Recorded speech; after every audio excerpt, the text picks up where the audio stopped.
ನನ್ನ ಹೆಸರು ತೇಜು. ಒಂದು ದಿನ ಅಮ್ಮ ನನ್ನನ್ನು ಕರೆದು, ಎದುರು ಮನೆಯಲ್ಲಿ ರಮೇಶ್ ಅಂಕಲ್ ಇದ್ದಾರಲ್ವಾ, ಅವರು ನಮ್ಮ ಮನೆಯ ಏಣಿಯನ್ನು ತೆಗೆದುಕೊಂಡು ಹೋಗಿದ್ದಾರೆ. ಸ್ವಲ್ಪ ಹೋಗಿ ತೆಗೆದುಕೊಂಡು ಬರ್ತೀಯಾ ಅಂತ ನನ್ನನ್ನು ಅಲ್ಲಿಗೆ ಕಳುಹಿಸಿದರು. ಇದಕ್ಕೂ ಮುಂಚೆ ಕೂಡ ಅಂಕಲ್ ಮನೆಗೆ ನಾನು ಬಹಳ ಸಲ ಹೋಗಿದ್ದೇನೆ. ಅವರು ಆ ಮನೆಯಲ್ಲಿ ಒಬ್ಬರೇ ಇರುತ್ತಾರೆ. ಅವರು ಮದುವೆ ಮಾಡಿಕೊಂಡಿಲ್ಲ. ಹಾಗಾಗ ಅವರು ನಮ್ಮ ಮನೆಯಲ್ಲಿ ಏನಾದರೂ ಬೇಕಾದರೆ ಬಂದು ತೆಗೆದುಕೊಂಡು ಹೋಗುತ್ತಾರೆ. ನಾನು ಅಮ್ಮ ಹೇಳಿದಂತೆ ಅವರ ಮನೆಗೆ ಹೋದೆ. ಅವರ ಮನೆ ಡೋರ್ ಬೆಲ್ ಮಾಡಿದಾಗ ಅವರು ಬಾಗಿಲು ತೆಗೆದರು. ಒಳಗೆ ಹೋದಾಗ ಅವರು ಒಂದು ಚಿಕ್ಕ ಬರ್ಮೋಡ ಹಾಕಿಕೊಂಡಿದ್ದರು. ಈ ಹಿಂದೆ ಅನೇಕ ಬಾರಿ ನಾನು ಅವರ ರೂಮಿಗೆ ಹೋಗಿದ್ದೇನೆ. ನಾನು ಸಹಜವಾಗಿಯೇ ನನ್ನ ಕೆಲಸ ಮುಗಿಸಿ ಬರುತ್ತಿದ್ದೆ. ಆದರೆ ಇವತ್ತು ನನ್ನ ಮನಸ್ಸಿನಲ್ಲಿ ಏನೇನೋ ಆಲೋಚನೆಗಳು ಬರುತ್ತಿದ್ದವು. ಅವರನ್ನೇ ಒಮ್ಮೆ ಆಸೆಯಿಂದ ನೋಡುತ್ತಿದ್ದೆ. ಹೇಗಾದರೂ ಮಾಡಿ ಅವರ ಜೊತೆ ಒಮ್ಮೆ ಆಸೆ ತೀರಿಸಿಕೊಳ್ಳಬೇಕು ಅಂತ ಅನಿಸುತ್ತಿತ್ತು. ಅವರು ಕೂಡ ಆ ದಿನ ನನ್ನನ್ನು ವಿಶೇಷವಾಗಿ ನೋಡುತ್ತಿದ್ದಂತೆ ಅನಿಸಿತು. ಅಂಕಲ್, ಲಾಡರ್ ಬೇಕಂತೆ, ಕೊಡ್ತೀರಾ ಅಂತ ಕೇಳಿದೆ. ಅವರು ಸುಮ್ಮನೆ ಇದ್ದರು. ನಾನು ಸ್ವಲ್ಪ ಹೊತ್ತು ಅವರನ್ನು ನೋಡುತ್ತಾ ಅವರೊಂದಿಗೆ ಸ್ಮೈಲ್ ಕೊಟ್ಟೆ. ಅವರ ಹತ್ತಿರ ಹೋಗಿ ನಿಂತುಕೊಂಡೆ. ಮತ್ತೊಮ್ಮೆ ಜೋರಾಗಿ ಲ್ಯಾಡರ್ ಕೊಡುತ್ತೀರಾ ಅಂತ ಕೇಳಿದೆ.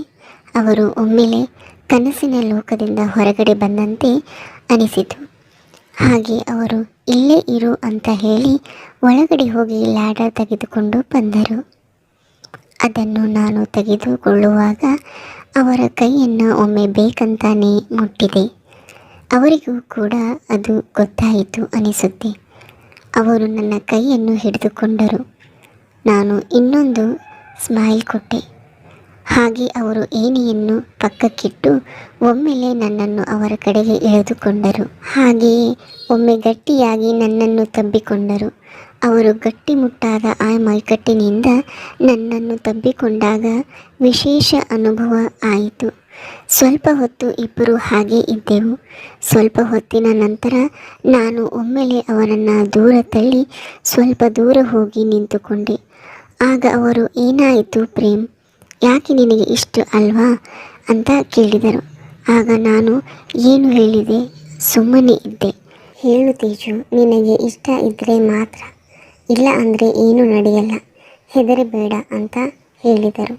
ನನಗಿಷ್ಟನೇ, ಆದರೆ ಸ್ವಲ್ಪ ಭಯ ಆಗ್ತಾ ಇದೆ ಅಂತ ಹೇಳಿದೆ.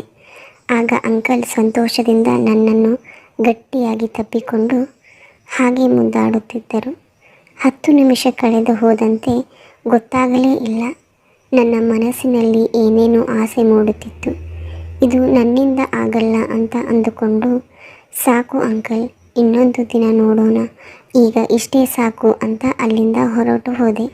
ಅವರು ನನ್ನನ್ನು ಎಳೆದು, ಈಗಲೇ ಆಗಬೇಕು, ನನ್ನಿಂದ ಮತ್ತು ಕಾಯೋಕ್ಕೆ ಆಗಲ್ಲ.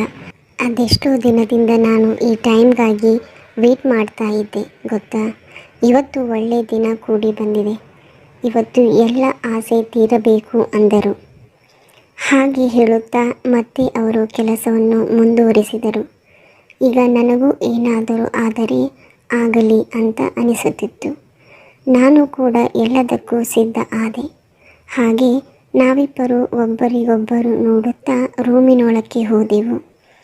ಅಲ್ಲಿ ಅವರು ಮತ್ತೆ ತನ್ನ ಕೆಲಸವನ್ನು ಮುಂದುವರಿಸಿದರು. ಅವರ ಎಲ್ಲ ನಡುವೆಯೂ ನನಗೆ ಖುಷಿ ಕೊಡುತ್ತಿತ್ತು. ನಾನು ಏನು ಮಾಡುತ್ತಿದ್ದೇನೆ ನನಗೆ ಗೊತ್ತಿರಲಿಲ್ಲ. ಅಂತೆ ಅವರು ಅಂದುಕೊಂಡಂತೆ ನನಗೂ ಕೂಡ ಅದು ಇಷ್ಟವಾಗಿತ್ತು. ಅದು ಮೊದಲ ಸಲ. ಆ ದಿನದಿಂದ ನನಗೆ ಇಷ್ಟ ಆದಂತಾಗಿ ಹಾಗೆ ಕಂಟಿನ್ಯೂ ಆಯಿತು. ಅದೇ ರೀತಿ ಸ್ವಲ್ಪ ಸ್ವಲ್ಪನೇ ಅವರು ನನ್ನ ನೆಕ್ಕನ್ನು ಅದೇ ರೀತಿಯಾಗಿ ಕಿಸ್ ಮಾಡ್ತಾ ಹೋದರು. ಅದೇ ರೀತಿ ನನ್ನ ಎದೆಗೆ ಕೈ ಹಾಕಿದರು.